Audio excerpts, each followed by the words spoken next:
Hello बच्चों, कैसे हैं आप सभी लोग। चलिए, आज के इस लेक्चर में हम लोग एक नया टॉपिक पढ़ेंगे। नया टॉपिक है हमारा अबाउस प्रिंसिपल।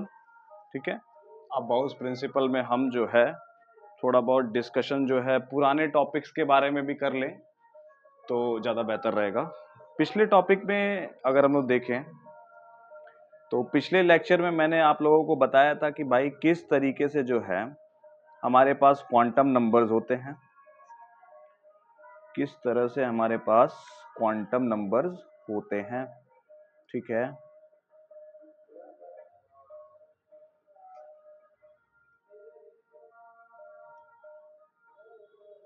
ठीक है। चलिए, तो क्वांटम नंबर्स के बारे में पढ़ रहे हैं भैया। क्वांटम नंबर्स क्या थे हमारे? क्वांटम नंबर्स में मैंने बताया था 4 तरह के क्वांटम नंबर होते हैं। Principal quantum number, azimuthal quantum number, magnetic quantum number and spin quantum number. इन 4 नंबर्स को पढ़ने के बाद नंबर्स को पढ़ने के बाद हमें ये पता चलता था कि हम किसी भी जो एटम होता है उसमें जो प्रेजेंट इलेक्ट्रॉन होते हैं उसके एड्रेस के बारे में बता सकते हैं या उसके लोकेशन के बारे में कुछ जो है हम कुछ जो है प्रोबेबिलिटी बता सकते हैं कि हाँ भाई कहाँ पे इलेक्ट्रॉन हमारा रहता है। ठीक है, अब प्रिंसिपल क्वांटम नंबर एक बार फिर से रिवाइज करते हैं। प्रिंसिपल क्वांटम नंबर को मैंने बताया था कि जैसे ये हमारे पास न्यूक्लियस के अराउंड प्रेजेंट जो ऑर्बिट होते हैं उनको हम प्रिंसिपल क्वांटम नंबर कहते हैं या फिर शेल के नाम से भी जानते हैं। ठीक है, और एजीमुथल क्वांटम नंबर के बारे में बात करें तो एजीमुथल क्वांटम नंबर हमारा उस शेल में प्रेजेंट या फिर उस ऑर्बिट में प्रेजेंट सब शेल के बारे में डिटरमाइन करता है। ठीक है, फिर प्रिंसिपल क्वांटम नंबर हो गया, अजीमुथल क्वांटम नंबर हो गया, उसके बाद हम चलते हैं भाई magnetic quantum number. Magnetic quantum number बताता है कि उसमें प्रेजेंट कितने सारे हमारे पास ऑर्बिटल्स हैं, कि कोई भी हमारे पास जो है सपोज करो एस सबशेल है तो एस सबशेल में हमारे पास कितने ऑर्बिटल्स हैं, पी सबशेल है तो पी सबशेल में हमारे पास कितने ऑर्बिटल्स है, डी सबशेल से तो हमारे पास 5 ऑर्बिटल्स है। ठीक है, एफ सबशेल से तो हमारे पास टोटल 7 ऑर्बिटल्स है। ठीक है, तो इन सारी चीजों के बारे में डिस्कशन किया था एंड लास्ट एंड फाइनली मैंने स्पिन क्वांटम नंबर के बारे में बताया था जिसमें हमको ये बताया जाता है कि किस तरीके से हमारे इलेक्ट्रॉन जो है एंटी पैरेलल मैनर में जो है अरेंज रहते हैं किसी भी ऑर्बिटल में to cancel out the magnetic effect of both the electrons. जो दोनों जो इलेक्ट्रॉन होते हैं उसके द्वारा जो मैग्नेटिक फील्ड प्रोड्यूस हो रही है उस मैग्नेटिक फील्ड को कैंसिल आउट करने के लिए जो भी स्पिन हमको कराना पड़ता है that is known as anti parallel. ठीक है, अब आज के टॉपिक में हम पढ़ेंगे अपाउस प्रिंसिपल के बारे में। ठीक है, आज के टॉपिक में हमको पढ़ना है किसके बारे में? अपाउस प्रिंसिपल के बारे में। ठीक है, अब होता क्या है अफबाऊ प्रिंसिपल? कई लोग को ये लगता है कि जैसे कि ये अफबाऊ प्रिंसिपल है इसका मतलब अफबाऊ साइंटिस्ट होंगे उन्होंने ये प्रिंसिपल दिया होगा। ऐसा कुछ भी नहीं है, अफबाऊ कोई साइंटिस्ट वगैरह नहीं थे, बल्कि अफबाऊ का मतलब होता है बिल्डिंग ब्लॉक। अफबाऊ का मतलब क्या है? Building blocks. अब यहाँ पे बिल्डिंग ब्लॉक्स का क्या मतलब है? मैंने ऐसा क्यों कह दिया भाई कि बिल्डिंग ब्लॉक्स? बिल्डिंग ब्लॉक्स का मतलब क्या होता है? जैसे सपोज करो कि मैं कह रहा हूं तुम अपना घर बना रहे हो, ठीक है, और घर बनाते वक्त आप क्या करते हैं? क्या शुरुआत में ही आप सबसे पहले ऊपर का पोर्शन बनाना शुरू कर देते हो, या फिर पहले नीचे का पोर्शन बनाते हो, फिर उसके ऊपर का पोर्शन बनाते हो, फिर उसके ऊपर चले जाते हो? उसमें भी आपके पास तरीका होता है। जब नीचे का पोर्शन आप बनाएंगे तो नीचे के पोर्शन में पूरा का पूरा पोर्शन पहले आप कंप्लीट करेंगे। ठीक है, जैसे मान लीजिए नीचे का पोर्शन बना रहे तो नीचे के पोर्शन में 2 रूम हो गया, एक हॉल हो गया, एक वरांदा हो गया, ठीक है, एक वॉशरूम हो गया। फिर उसके बाद आप दूसरे लेवल पे जाएंगे, दूसरे लेवल पे जाने के बाद ही वही काम फॉलो करेंगे जो आपने ग्राउंड फ्लोर पे फॉलो किया था। ठीक है, सेम इसी तरीके से अबाउ प्रिंसिपल भी, अबाउ प्रिंसिपल हमें यह कहता है कि बेटा जब कभी भी हम अपने इलेक्ट्रॉन्स को भरते हैं, जब कभी भी हम किसी भी इलेक्ट्रॉन्स को अपने ऑर्बिटल्स में फिल करते हैं। अब देखो कई बच्चों का ये क्वेश्चन था कि सर ऑर्बिटल क्या होता है? एक बार मैं इस पे फिर से डिस्कशन कर देता हूं कि ऑर्बिटल होता क्या है। ठीक है, देखो कई चीजें ऐसी हैं जो शुरुआत में समझ में नहीं आएंगी, मैं फिर से बता रहा हूं। ठीक है, लेकिन उसमें आपको घबराना नहीं है। जैसे सपोज करो मैंने कह दिया कि ऑर्बिटल होता है, सबशेल के अंदर ऑर्बिटल पाए जाते हैं, ठीक है, ऑर्बिट्स होते हैं। तो अब आपको अगर इन चीजों के बारे में नहीं पता है तो आप मुझे कमेंट जरूर किया करिए। ठीक है, कमेंट करके आप बता सकते हैं कि सर ये टॉपिक मुझे नहीं समझ में आया। मैं उसके बाद अगले लेक्चर में उस चीज को जरूर इंक्लूड करूंगा। हाँ, कहाँ पे आपको ये सारी चीजें मुझे बतानी है तो मैं आपको लिंक दे दे रहा हूं। देखिए लिंक है आपके पास टेलीग्राम का लिंक है आपके पास। t.me स्लैश आकाश मिश्रा केमिस्ट्री, आकाश मिश्रा केमिस्ट्री। इसमें कोई भी स्पेस नहीं रहेगा बच्चा पार्टी, कोई भी स्पेस नहीं रहेगा। t.me स्लैश आकाश मिश्रा केमिस्ट्री सर्च करेंगे, आपको एक टेलीग्राम का चैनल मिलेगा। उस टेलीग्राम के चैनल पे आप मुझे कमेंट्स कर सकते हैं, आप मुझे मैसेजेस कर सकते हैं कि सर मुझे ये टॉपिक समझ में नहीं आएगा, प्लीज अपने नेक्स्ट लेक्चर में इस टॉपिक को भी इंक्लूड कर लीजिएगा। तो ऐसे ही एक बच्ची ने मुझे कमेंट किया था कि सर ऑर्बिटल क्या होता है, सर व्हाट इज ऑर्बिटल। तो बेटा समझो ऑर्बिटल क्या है, ऑर्बिटल क्या है। अब एक बात बताओ मुझे कि सपोज करो कि तुम मुझे खोजने आ रहे हो, ठीक है, आप कहीं पे बैठे हो, अपने घर पे बैठे हो, ठीक है, आपको मुझे खोजना है। क्या करना है, आपको मुझे खोजना है, ठीक है। तो आप क्या करेंगे, सबसे पहले मेरा मोहल्ला खोजेंगे। क्या करेंगे, मेरा मोहल्ला खोजेंगे। मोहल्ला समझते हैं ना आप लोग, कॉलोनी जिसको कहते हैं, ठीक है। आप क्या करेंगे, मेरा मोहल्ला खोजेंगे, ठीक है। मोहल्ले को हम अपने केमिस्ट्री के भाषा में कहते हैं प्रिंसिपल क्वांटम नंबर। क्या कहते हैं, प्रिंसिपल क्वांटम नंबर, ठीक है। अब प्रिंसिपल क्वांटम नंबर या तो 1 हो सकता है, या तो 2 हो सकता है, या तो 3 हो सकता है, या तो 4 हो सकता है। अब ये एक्चुअल में प्रिंसिपल क्वांटम नंबर केमिस्ट्री के टर्म में अगर देखा जाए तो क्या है, तो केमिस्ट्री के टर्म में एक्चुअल प्रिंसिपल क्वांटम नंबर का मतलब होता है कि हमारा जो न्यूक्लियस है उसके अराउंड जो ऑर्बिट्स है, orbit number 1, orbit number 2, orbit number 3, orbit number 4। अभी ऑर्बिट क्या होता है ये भी समझो।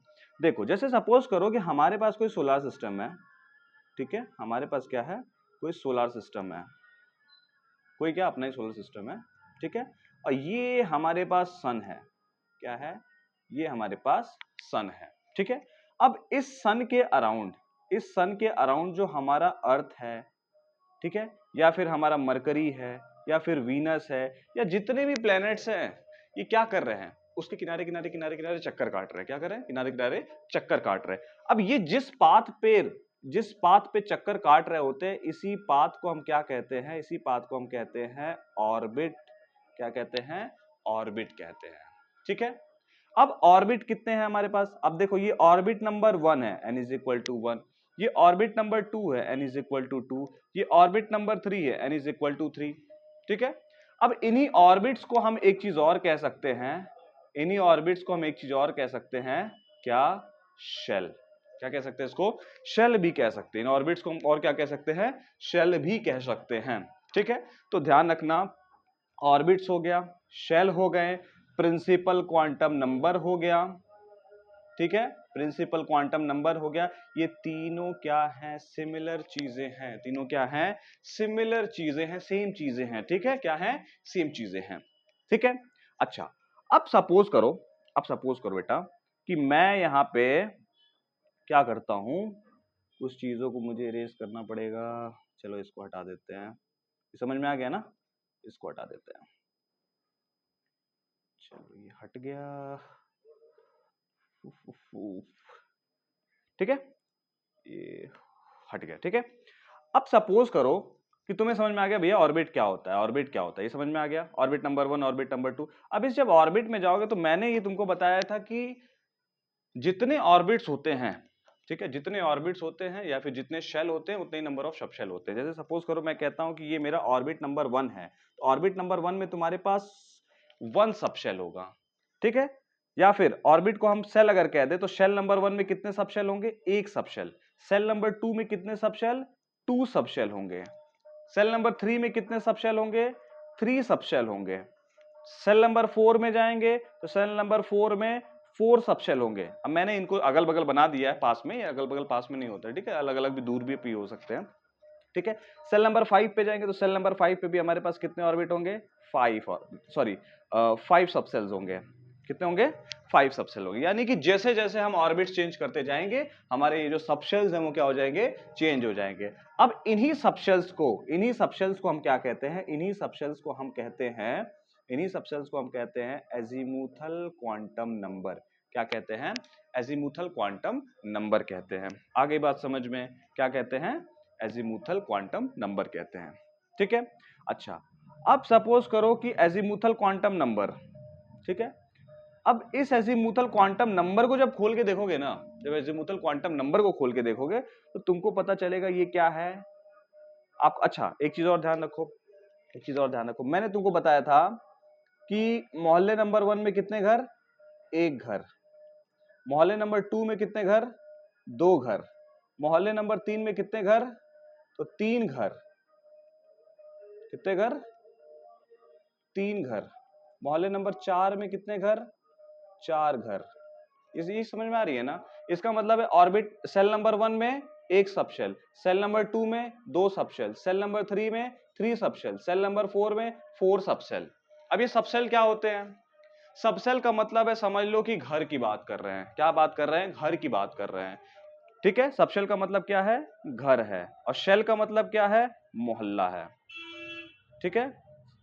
तो एक मोहल्ले नंबर 1 में एक घर, मोहल्ले नंबर 2 में दो घर, मोहल्ले नंबर 3 में तीन घर, मोहल्ले नंबर 4 में चार घर। ऐसे सपोज करो कि तुम्हारे आसपास मोहल्ले हैं बहुत सारे, ठीक है, किसी एक मोहल्ले में घुस जाते हो, ठीक है, तो मोहल्ले नंबर 1 में घुसते हो तो उसमें तुमको केवल एक ही बड़ा सा घर दिखता है, ठीक है। मोहल्ले नंबर 2 में चले गए तो वहां पे तुमको दो दो घर दिख रहे हैं, मोहल्ले नंबर 3 में चले गए 3 घर दिख गए तुमको, मोहल्ले नंबर 4 में चले गए 4 घर दिख रहे हैं, 5वें में चले गए 5 घर है उसमें, ठीक है। अच्छा, अब इसके बाद अब तुम घर के अंदर जब एंट्री मारोगे तो घर पे फ्लोर्स भी तो होने चाहिए भाई। कुछ घर ऐसे होते हैं जो केवल एक ही फ्लोर के होते हैं, ठीक है, कुछ घर ऐसे होते हैं जो 2 फ्लोर के होते हैं, ठीक है, कुछ घर ऐसे होते हैं जो 3-3 फ्लोर के होते हैं, ठीक है। या फिर हम इसको कमरे के नाम से भी कह सकते हैं, कमरा भी बता सकते हैं कि भाई इस घर में कितने कमरे होंगे, ठीक है। जैसे सपोज करो मैं कहा कि भाई घर नंबर 1 में चले गए, ठीक है, तो घर नंबर 1 में सॉरी मोहल्ले नंबर 1 में चले गए तो एक घर है, उस एक घर का नाम क्या है? एस, ठीक है, नाम दे देते हैं, ठीक है।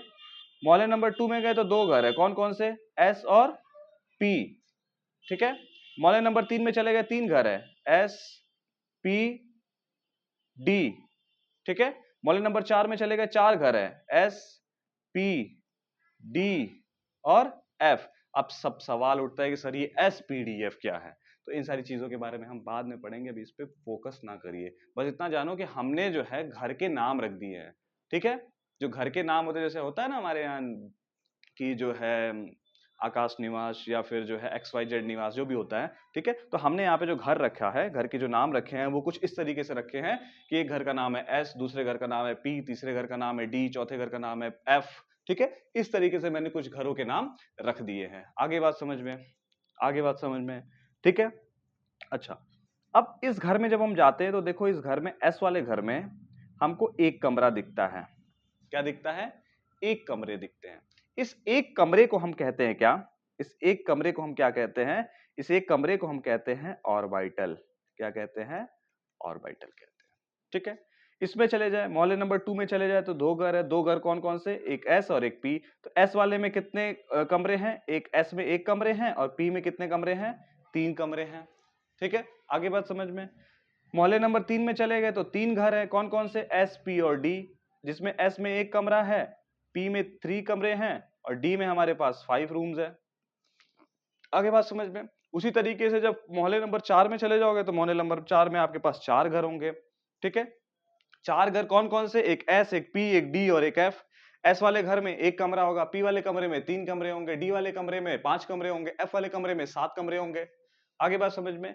तो ये हमारे ऑर्बिटल का मतलब होता है। ये क्या होता है? हमारे ऑर्बिटल का मतलब। तो अगर बेसिकली हम लोग अगर इस हिसाब से समझे तो ऑर्बिटल का मतलब एक तरीके से क्या है? रूम है। ऑर्बिटल का मतलब क्या है? रूम है, ठीक है। केमिस्ट्री की भाषा में, केमिस्ट्री के टर्म में हम कहते हैं कि ऑर्बिटल क्या होता है? ऑर्बिटल इज दैट पोजीशन जहां पे हमारे इलेक्ट्रॉन के पाए जाने की प्रोबेबिलिटी, यानी कि इलेक्ट्रॉन के पाए जाने की चांसेस बहुत ज्यादा होते हैं। जैसे सपोज करो कि मैं कहता हूं कि बेटा मैं तुम्हारे घर पे तुमको खोजने आ रहा हूं, ठीक है, मैं तुम्हारे घर पे तुमको खोजने आ रहा हूं। अब अगर मैं तुम्हें कमरे घर में तुम्हारे खोजने आऊंगा तो क्या मैं तुम्हें घर पे सबसे ऊपर छत पे जाके खोजूंगा या फिर तुम्हारे मम्मा के कमरे में जाके खोजूंगा? तो मुझे अगर खोजना होगा तो मैं क्या करूंगा? मैं सोचूंगा कि भाई ये मेरा स्टूडेंट है, ये मेरा स्टूडेंट माइट भी अपने कमरे में बैठ के पढ़ रहा होगा, ठीक है। ऐसा है नहीं, ऐसा तुम करते नहीं हो, ठीक है, लेकिन हो सकता है, चांसेस ऐसे है कि तुम अपने कमरे में बैठ के पढ़ रहे होगे। तो आपके कमरे में पाए जाने की चांसेस क्या है? ज्यादा है, ठीक है, क्या है, आपके अपने कमरे में पाए जाने की चांसेस क्या है, ज्यादा है। मम्मी के कमरे में भी रहते हो, मम्मी के कमरे में भी रह सकते हो, छत पे भी जाके रह सकते हो, ठीक है, या फिर ऐसा भी हो सकता है कि वॉशरूम वगैरह में भी जाके रह सकते हो, हालांकि रहते नहीं हो, कभी कभी टाइम पे रहते हो, किसी किसी टाइम पे, ठीक है, लेकिन हमेशा तो वहां रहते नहीं हो। अब हमेशा वहां नहीं रहते तो मैं कहूंगा भाई आपके वॉशरूम में पाए जाने की चांसेस क्या है, बहुत कम है, ठीक है, डोंट टेक इट सीरियसली, ठीक है, आपके वॉशरूम में पाए जाने की चांसेस क्या है, बहुत कम है। लेकिन अगर हम बात करें कि आपके अपने रूम में पाए जाने की चांसेस क्या है, वो सर बहुत ज्यादा है, चांसेस बहुत ज्यादा है। तो उसी को हम क्या कहते हैं, ऑर्बिटल कहते हैं, उसी को क्या कहते हैं, ऑर्बिटल कहते हैं, कि आपके कमरे में, आपके खुद के कमरे में पाए जाने के चांसेस आपकी ज्यादा है, और आप क्या है, आप इलेक्ट्रॉन है, ठीक है। तो जो कमरा, जिस कमरे में आपके पाए जाने के चांसेस बहुत ज्यादा है, उसी को हम ऑर्बिटल कह रहे हैं। या फिर हम ऑर्बिटल को अगर इस टर्म में देखा जाए तो हम इसको क्या कहेंगे, इसको हम कहेंगे कमरे, क्या कहेंगे, कमरे कहेंगे, ठीक है, कमर में समझना, कमरे हैं ये, ठीक है, क्या कहेंगे इसको, कमरे कहेंगे। आ गई बात समझ में। अच्छा, अब इस कमरे में, अब मुझे एक बात बताओ, अब मुझे एक बात बताओ, ये कमरा है, ठीक है, कमरे में कितने लोग रहते हैं, बेसिकली बड़े कमरे की बात नहीं कर रहा हूँ, एक नॉर्मल कमरा की बात कर रहा हूँ। एक नॉर्मल कमरे में कितने लोग, दो लोग रहते हैं, ठीक है, एक मेल एक फीमेल, ठीक है, या दो भाई लोग रह सकते हैं, दो बहनें रह सकती हैं, ठीक है। हाँ, कई कई चांसेस ऐसे होते हैं कि जो 3 लोग हैं, 4 लोग हैं, 10 लोग भी रह सकते हैं, मैं उसकी बात नहीं कर रहा हूँ, ठीक है, सीरियस हो जाओ। कितने लोग रहेंगे एक कमरे में, कितने लोग, एक दो, इस कमरे में कितने, एक दो, इस कमरे में कितने, एक दो, इस कमरे में एक दो, इस कमरे में एक दो, इस कमरे में एक और दो, इस कमरे में एक दो, इस कमरे में एक दो, इस कमरे में एक दो। तो यानी कि हर कमरे में मैक्सिमम चांसेस कितने हैं, दो लोग के रहने के। मिनिमम चांसेस तो जीरो भी हो सकते हैं, ऐसा भी हो सकता है कि कमरे में कोई ना हो, ठीक है, मिनिमम चांसेस क्या है कि कोई भी ना हो। आगे बात समझ में, आगे बात समझ में, चलो इतनी बात समझ में आ गई। चलो अब हम आ जाते हैं किस पे, अब हम आ जाते हैं किस पे भैया, हम आ जाते हैं अपने अहबाउ प्रिंसिपल पे, ठीक है, अब आ जाते हैं अहबाउ प्रिंसिपल पे।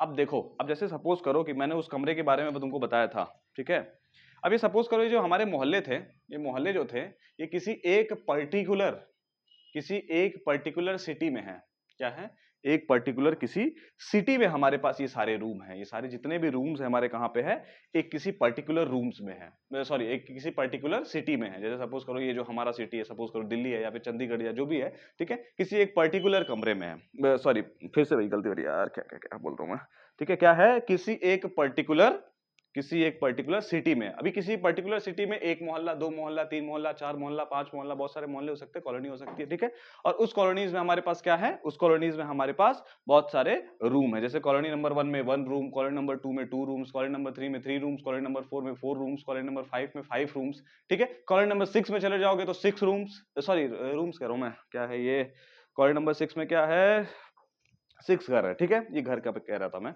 ठीक है। अच्छा, अब घर में चले गए, घर में जाने के बाद, ठीक है, घर में जाने के बाद, अब सपोज करो मैं कह रहा हूं कि मैं घर नंबर 1, मोहल्ले नंबर 1 में, मोहल्ले नंबर 1 में कितने घर हैं, एक घर, कौन सा, एस। मोहल्ले नंबर 2 में कितने घर, दो घर, कौन कौन से, एस और पी। मोहल्ले नंबर 3 में कितने घर, तीन घर, कौन कौन से, एस, पी और डी। मोहल्ले नंबर 4 में कितने घर, चार घर, कौन कौन से, एस, पी, डी और एफ। आगे बात समझ में, आगे बात समझ में। अच्छा, एस में कितने कमरे, एस वाले में एक कमरे, पी वाले में कितने कमरे, तीन कमरे, डी वाले में कितने कमरे, पांच कमरे, एफ वाले में कितने कमरे, सात कमरे। आगे बात समझ में, आगे बात समझ में। अच्छा, अब मुझे एक बात बताओ, अब मैं कहता हूं कि मैंने जो ये सिटी बनाई है जिसमें बहुत सारे मोहल्ले हैं, और मुझे इसमें इलेक्ट्रॉनों को बैठाना शुरू करना है, क्या करना है, इलेक्ट्रॉन्स को बैठाना शुरू करना है, ठीक है, इलेक्ट्रॉन्स को बैठाना क्या करना है, शुरू करना है। तो इलेक्ट्रॉन्स को जब मैं बैठाऊंगा तो सबसे पहले एनर्जी के हिसाब से बैठाऊंगा ना, कि जो सबसे पहले देखूंगा कि यार, जैसे सपोज करो होटल में जाते हो, ठीक है, मान लो किसी 5 स्टार होटल में गए किसी फैमिली के साथ, तो क्या करते हैं, सबसे पहले जो नीचे वाला बेस होता है वहां पे आपको स्टे कराते हैं, ठीक है, फिर धीरे धीरे धीरे नेक्स्ट रूम, उसके बाद अगला रूम, उसके बाद अगला रूम, फिर अगर एक फ्लोर पूरा ऑक्यूपाइड हो जाता है फिर नेक्स्ट फ्लोर पे जाते हैं, फिर नेक्स्ट फ्लोर पे जो है हम जो है अपने कस्टमर्स को क्या करते हैं, रूम अलॉट करते हैं, ऐसा करते हैं ना, ठीक है। उसके बाद क्या करते हैं, उसके बाद थर्ड फ्लोर पे जाते हैं, फोर्थ फ्लोर पे जाते हैं, तो इस तरीके से हम रूम किसी को भी देते हैं, ठीक है। अच्छा, अब उसी तरीके से केमिस्ट्री में भी हम यही करते हैं कि जब जैसे हमको अगर इलेक्ट्रॉन को बैठाना हो तो इलेक्ट्रॉन को सबसे पहले हम क्या करेंगे, न्यूक्लियस के सबसे नजदीक बैठाएंगे। कहां बैठाएंगे, न्यूक्लियस के सबसे नजदीक बैठाएंगे। बैठाने को तो हम लास्ट में भी बैठा सकते हैं, लेकिन हम सबसे नजदीक बैठाएंगे, क्यों, क्योंकि हम देखेंगे भैया यहाँ पे रिपल्शन और जो अट्रैक्शन जो भी चीजें हैं वो मैनेज हो जा रही है, स्टेबल हो जा रहा है यहाँ पे हमारा जो मामला है, ठीक है। तो सबसे पहले हम क्या करेंगे कि अपने इलेक्ट्रॉन को न्यूक्लियस के सबसे नजदीक बैठाएंगे, ठीक है, यानी कि कहां पे बैठाएंगे, यानी कि हम सबसे पहले उसको बैठाएंगे 1 में, ठीक है, किस में बैठाएंगे 1 में, कौन से 1 में 1 सेल में, यानी कि फर्स्ट सेल में बैठाएंगे।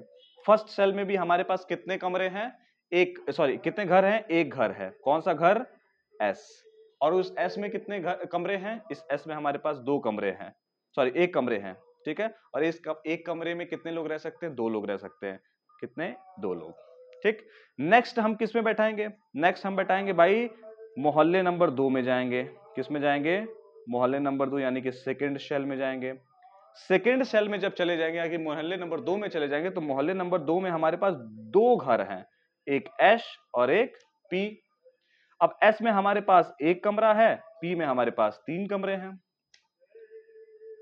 ठीक है, पी में कितने हैं, 3 कमरे हैं, ठीक है।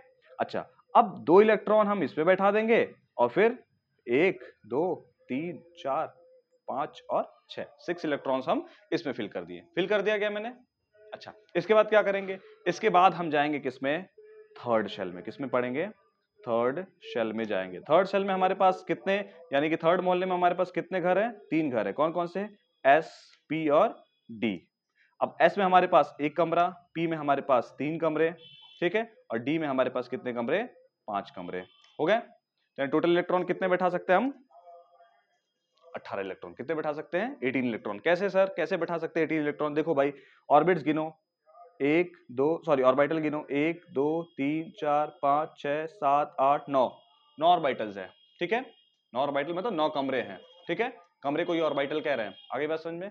अब 9 ऑर्बिटल है, एक कमरे में अगर 2 लोग बैठते हैं तो 9 कमरे में कितने, 18 लोग बैठेंगे, यानी कि टोटल इलेक्ट्रॉन इसमें कितने बैठेंगे, 18, ठीक है। अच्छा, अब मुझे एक बात बताओ, क्या क्या हम फर्स्ट सेल में इलेक्ट्रॉन को बैठाने के बजाय डायरेक्टली क्या थर्ड सेल के डी ऑर्बिटल में किसी को बैठा सकते थे क्या, तो आंसर इज नो सर, ऐसा नहीं कर सकते थे। क्यों, क्योंकि लिए सबसे पहले हम जो नीचे का पोर्शन है उसको ऑक्यूपाई करेंगे, यानी कि नीचे की पोर्शन की एनर्जी लेवल क्या है, सबसे कम है, ठीक है। तो अफवाह भी यही कहता है कि जिस तरीके से जब आप बिल्डिंग बनाते हैं तो सबसे पहले आप क्या करते हैं, ग्राउंड फ्लोर बनाते हैं, उसके बाद फर्स्ट फ्लोर बनाते हैं, फिर सेकंड फ्लोर बनाते हैं। उसी तरीके से जब हमको इलेक्ट्रॉन्स को किसी भी ऑर्बिटल्स में फिल करना है तो सबसे पहले हम सबसे लो एनर्जी वाले लेवल में इलेक्ट्रॉन्स को फिल करते हैं, उसके बाद फिर हम धीरे धीरे धीरे धीरे करते हुए लेवल्स को बढ़ाते हैं, और लेवल्स को बढ़ाने के बाद क्या करते हैं हम, और ऊपर वाले ऑर्बिटल्स में इलेक्ट्रॉन को फिल करना शुरू करते हैं, ठीक है। आगे बात समझ में। अब इसको याद करने का भी तरीका होता है, याद करने का भी इसको एक तरीका है, ठीक है।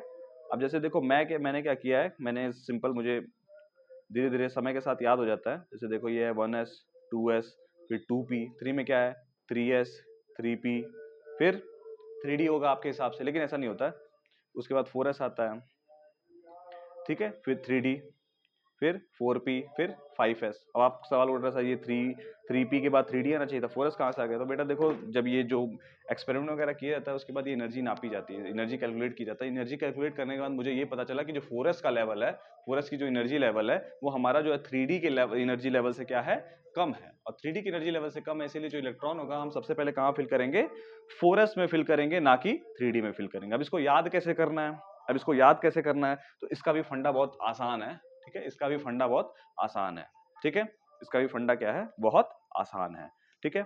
अब देखो एनसीईआरटी में क्या है कि वो डायग्राम बना के दिया हुआ कि इस तरीके से जाना वाना है, ठीक है, तो वो सारी चीजों के चक्कर में नहीं पड़ते हैं, सिंपल मैं तुम्हें फंडा बताता हूँ, देखो क्या करना है।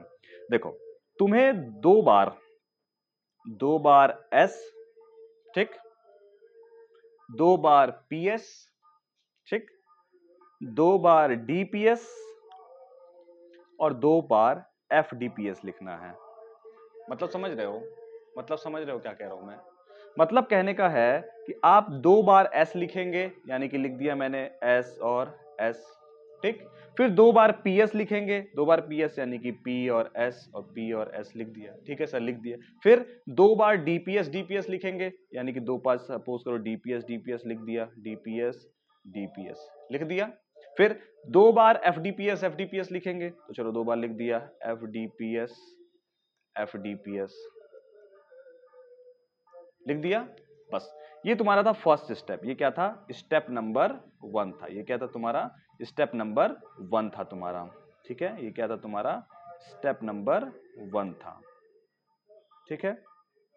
अच्छा, अब स्टेप नंबर 1 हो गया, स्टेप नंबर 2 क्या होता है, स्टेप नंबर 2 समझो क्या होगा, स्टेप नंबर 2 समझो क्या होगा। स्टेप नंबर 2 में हम क्या करेंगे, हम यहाँ पे 1 2 3 4 यानी कि शेल की क्वांटिटी लिखना शुरू करेंगे, ठीक है। जैसे आपको पता है कि मोहल्ले नंबर 1 में कितने घर होते हैं, एक घर, कौन सा, एस। मोहल्ले नंबर 2 में कितने घर, 2 घर, कौन कौन से, एस और पी।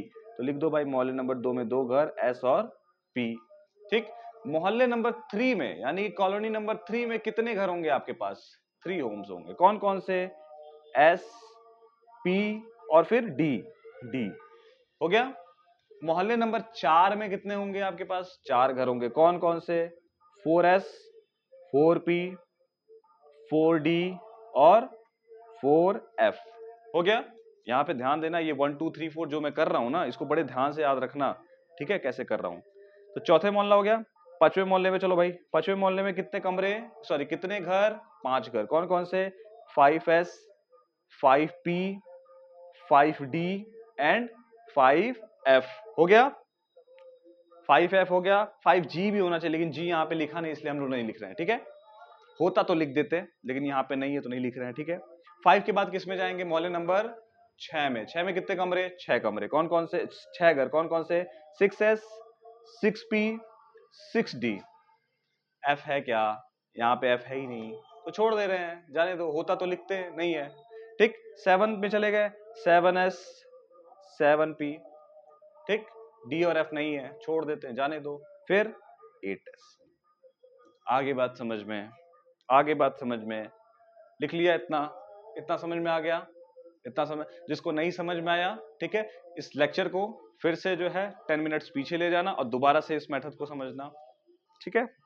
अच्छा, अब क्या करेंगे, अब मुझे कुछ नहीं करना, बस चुपचाप यहाँ पे एक सिंबल ऐड करना है, एक सिंबल ऐड करना है, वो सिंबल है ये, रुक जा, कोई लाइट कर लेते हैं,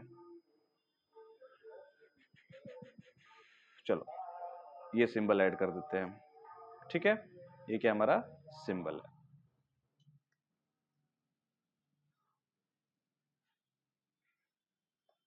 ठीक है। ये सिंबल मैंने क्या किया, ऐड कर दिया। आगे बात समझ में, आगे बात समझ में ये, ठीक है।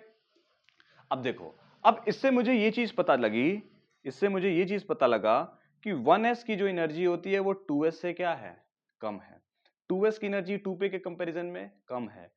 3s की एनर्जी 2p के कंपैरिजन में ज्यादा है। 3p की एनर्जी 3s के कंपैरिजन में ज्यादा है। 4s की एनर्जी, 4s की एनर्जी, ठीक है, इधर आ जाता हूं मैं। 4s की एनर्जी देखो भाई, 4s की एनर्जी क्या है, 4s की एनर्जी हमारे 3d के कंपैरिजन में कम है। 3d की एनर्जी 4p के कंपैरिजन में कम है।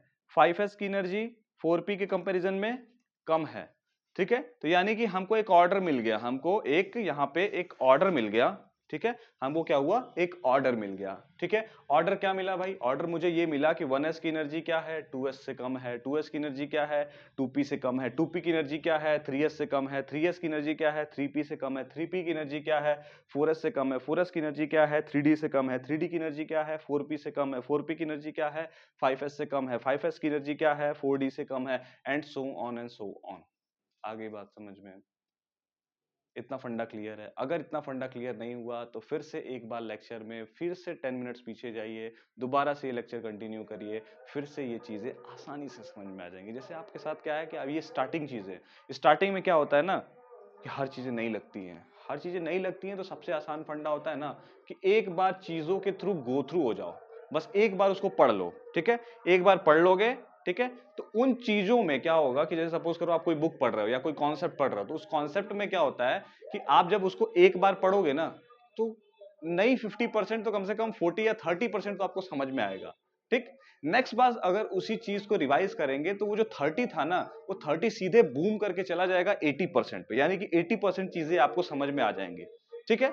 नेक्स्ट आप क्या करेंगे, थर्ड टाइम जब आप पढ़ेंगे तो 80 नहीं तो कम से कम 85 या 90%, 100% नहीं, 100% मैं नहीं बोलूंगा, ठीक है। 100% कभी भी कोई चीजें ऐसी समझ में नहीं आती का, हमेशा कुछ ना कुछ चीजें रह जाती हैं, ठीक है। लेकिन 90%, 99.99% तो आपको समझ में आ ही जानी है अगर आप एक बार, दो बार, तीन बार उसको करते हैं। जैसे क्या करते हैं, जब आप किसी चीज को याद करते हो, याद नहीं होती तो आप क्या करते हैं, उसको रेगुलर एक बार, दो बार, तीन बार ट्राई करते हैं। लाइफ में भी क्या होता है, यही आप काम करते हैं। चीजें अगर नहीं हो रही हैं, कोई चीजें आपके सामने जो है दिक्कत कर रही है, तो आप क्या करते हैं, एक बार ट्राई करते हैं, दो बार ट्राई करते हैं, तीन बार ट्राई करते हैं, नहीं होता है, चौथी बार, पांचवी बार, धीरे धीरे क्या होता है, चीजें कंटिन्यू होने लगती हैं, ठीक है। ऊपर वाला भी देख रहा होता है, कहता है अरे ठीक है भाई, मेहनत कर रहा है, चलो हो जाएगा इसका, ठीक है। तो ठीक है, आगे बात समझ में, तो इसको कंटिन्यू करो, इसको दो बार, तीन बार देखो, तो ये चीजें क्या हो जाएगी, समझ में आ जाएंगी, ठीक है भाई। इतना समझ गए भाई, इतना समझ गए, चलो इतना हम समझ गए। अब एक और चीजें जान लेते हैं यहाँ पे, एक और चीजें, ज्यादा नहीं पढ़ेंगे आज, एक और चीजें पढ़ेंगे बस। क्या है, इलेक्ट्रॉनिक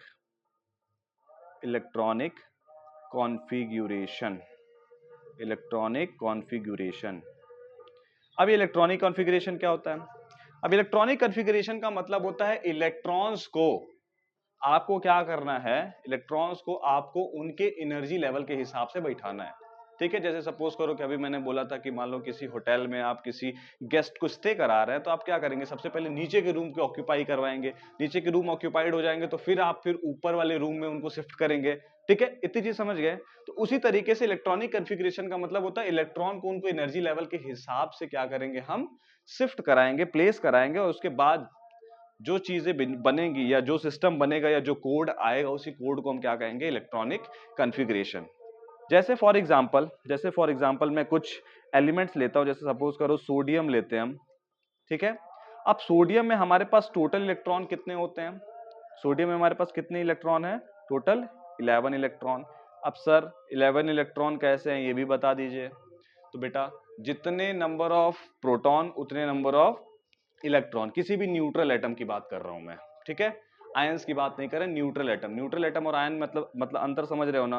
न्यूट्रल एटम जैसे मान लो सपोज करो Na है, कोई चार्ज नहीं है, पॉजिटिव या निगेटिव कोई भी चार्ज नहीं है, तो इसको हम क्या कहते हैं, न्यूट्रल एटम, ठीक।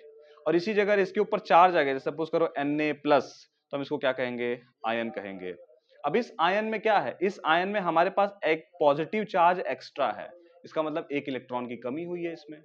आपके ऊपर पॉजिटिव चार्ज कैसा आता है, कैसे आता है भाई, एक इलेक्ट्रॉन आपके पास, नेगेटिव चीजें आपसे दूर जाएंगी तभी तो आप पॉजिटिव होंगे, ठीक है।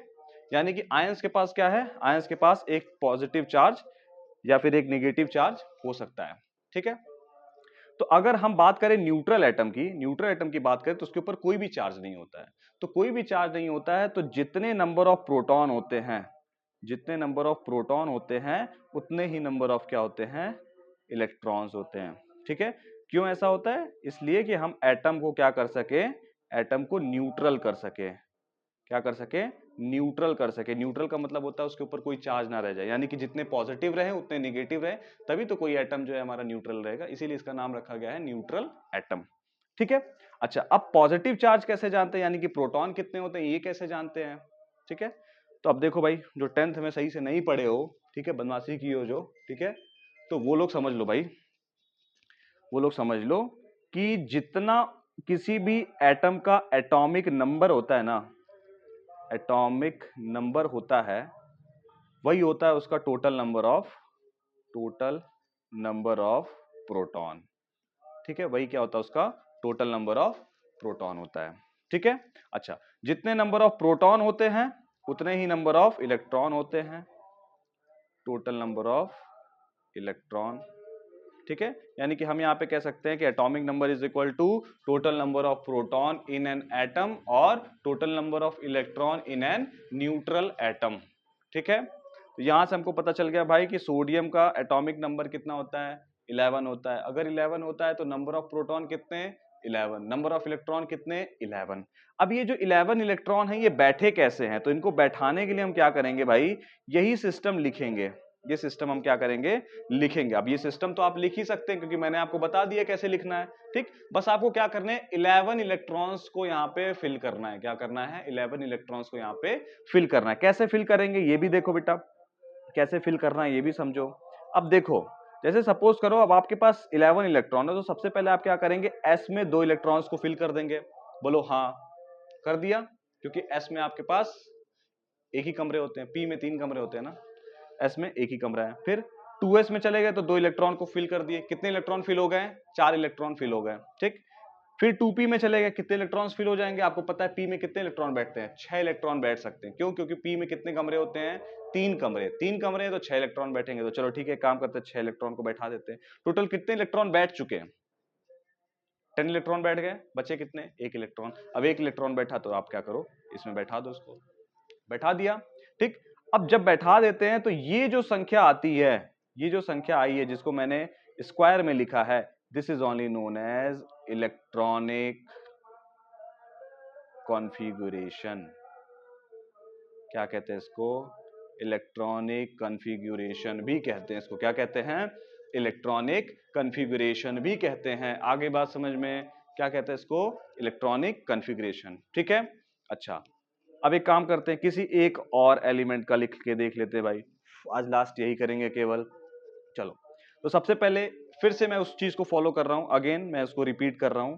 जैसे सपोज करो कि मुझे लिखना है जिंक का, ठीक है। जिंक एक एलिमेंट है,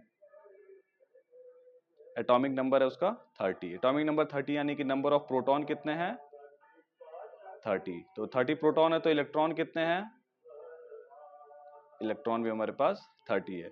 अब इसके पास 30 इलेक्ट्रॉन्स है, ठीक है। कितने इलेक्ट्रॉन है, 30 इलेक्ट्रॉन है। अच्छा, फिल करने के लिए मुझे क्या करना पड़ेगा, इलेक्ट्रॉनिक कॉन्फ़िगरेशन का पूरा वो लिखना पड़ेगा। तो उसके लिखने के लिए क्या करेंगे, हमने बताया था कि 2 बार s लिखो, 2 बार क्या लिखो, ps लिखो, 2 बार क्या लिखो, dps लिखो, और 2 बार क्या लिखो, fdps लिखो, ठीक है। तो चलो लिख देते हैं भाई, s 2 बार लिख दिया।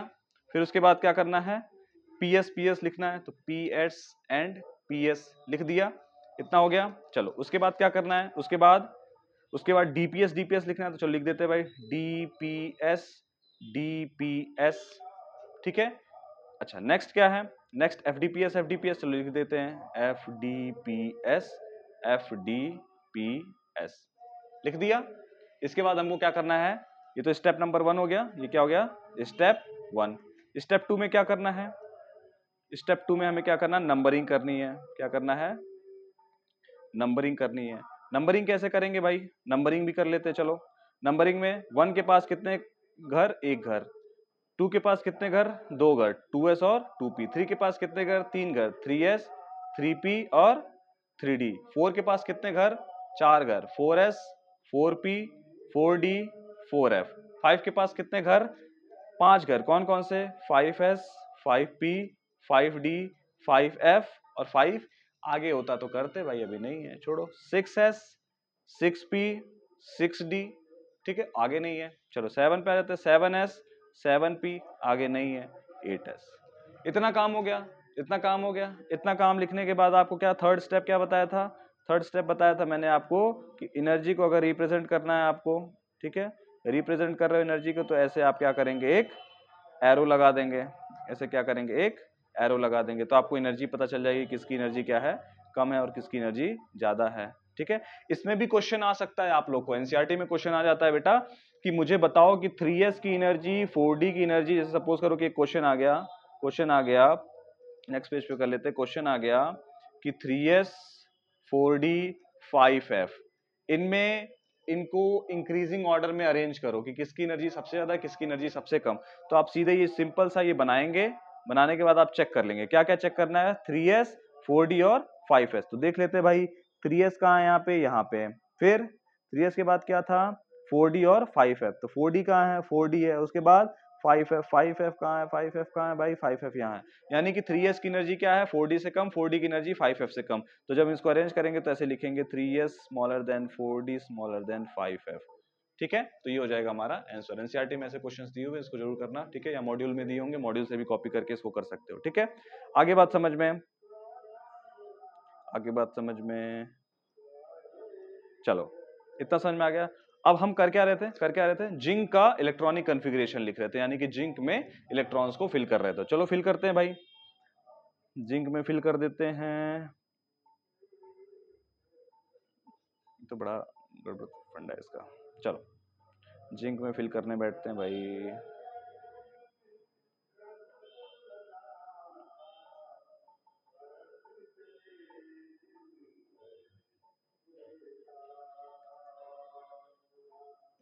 चलो अब देखो 30 इलेक्ट्रॉन्स है, तो सबसे पहले 2 इलेक्ट्रॉन यहाँ पे, ठीक, या कोई दूसरा कलर लेते हैं यार, समझ में नहीं आ रहा है ये।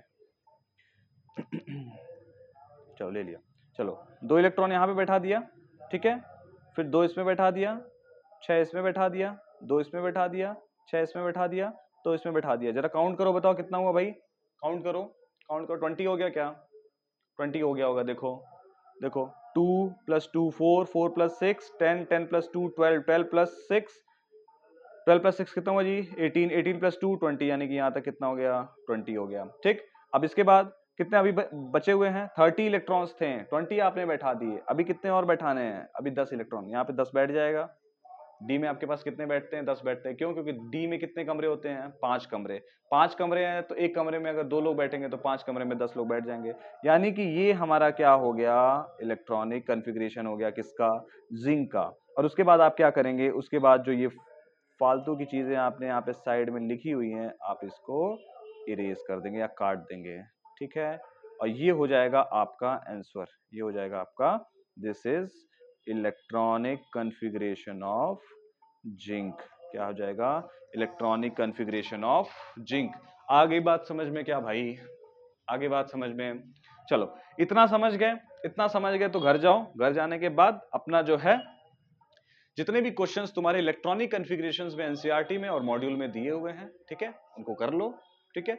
और इवन तुम्हारे जो अरेंजिंग वाले हैं, असेंडिंग ऑर्डर और डिसेंडिंग ऑर्डर में जिसमें आपको इलेक्ट्रॉन्स को अरेंज करना है, उसको भी अरेंज कर लो, ठीक है, उसको भी सॉल्व कर लो। मैक्सिमम मैक्स टू मैक्स तुम्हें हो सकता है कि 20 क्वेश्चन अराउंड तुमको मॉड्यूल में मिल जाए और 5 to 10 क्वेश्चन तुम्हारे हो सकता है कि एनसीईआरटी में मिल जाए, ठीक है। तो पूरा इसको सॉल्व करो। कल के लेक्चर में हम लोग पढ़ेंगे ऑर्बिटल डायग्राम। ऑर्बिटल डायग्राम पढ़ने के बाद हम लोग पढ़ेंगे क्या? हुंड्स रूल पढ़ेंगे, ठीक है। और इन सब चीजों को खत्म करने के बाद नेक्स्ट लेक्चर में हम लोग जो है आगे के टॉपिक्स को कंटिन्यू करेंगे, ठीक है। अब बेटा देखो, ये जो स्ट्रक्चर ऑफ एटम है थोड़ा लेंथी चैप्टर है, ठीक है, तो थोड़ा सा इसमें टाइम लगता है, ठीक है, और परेशान ना हो, ठीक है। धीरे धीरे धीरे धीरे करते करते ये चैप्टर भी खत्म हो जाएगा, ठीक है, ठीक है। आगे बात समझ में भाई? तो चलो मिलते हैं नेक्स्ट लेक्चर में। डोंट फॉरगेट टू सब्सक्राइब, ठीक है, लाइक भी कर देना भाई। और जो भी कमेंट्स होगा वो t.me/आकाश मिश्रा केमिस्ट्री